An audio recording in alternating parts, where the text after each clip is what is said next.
Mayang hapon, Pastor. May hapon sab. Nalang ko ipangutan, kini bitang transfiguration.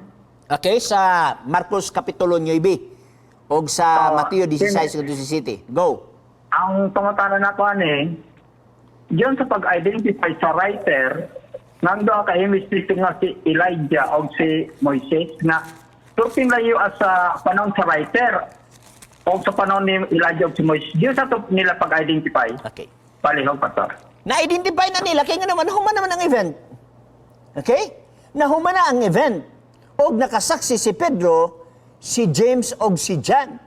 Unya, kung nasayo pa si Marcos sa iyang narrative, gikoreksyon na naunta na ni Peter, gikoreksyon na naunta na ni James, gikoreksyon na naunta ni John. Wala may koreksyon na hitabo. Therefore, ang gisulti sa writer sa Marcos, tama o walay sayo. Wala, Bigson.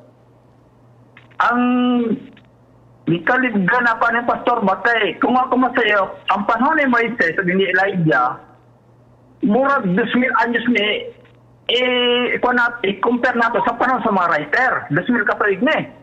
Ang butang Pastor, di mo nila pagka-identify sa tao, wala pa nila makita sukad. Ano ba na Pastor? Okay, remember na Jesus? Ha? Na si Jesus, na si Peter, na si James, o na si John. Atong basahon.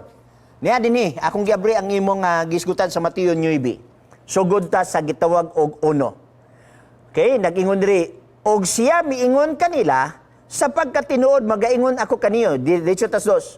Og tapos sa unom ka adlaw, giuban ni Jesus sila si Pedro, Santiago og si Juan. Kinsa nagkuyog? Peter, James, and John, uban kang Jesus Christ. Okay?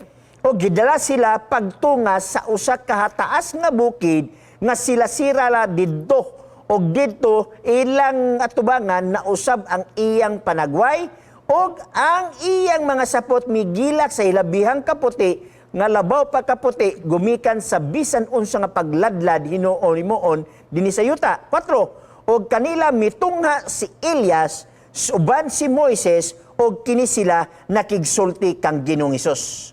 Og si Pedro miingon kang Hesus magtudlo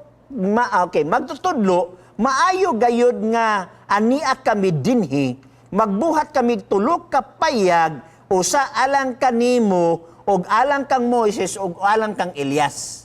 So naa sa dikta sa Holy Spirit nga ilang na-identify si Elias, na-identify niya si Moses. Na karon ilan ang gisulti kang Ginoong Hesus. Kung nasayo pa ang pag-identify ni Peter, James, and John nga magbuhat sila alang kang Moises o kang Elias, gikoreksyon na nunta sila ni Jesus Christ. Wala may koreksyon na itabo. So, gi-record ni Marcos ang maong nga scenario or event nga nahitabo o kay wa may correction si Peter, James, and John, therefore, ang maong nga narrative, correct o walay sayo. Wala, Bigson. Okay. Ando na po kailangan ko nga Pastor. Palihog.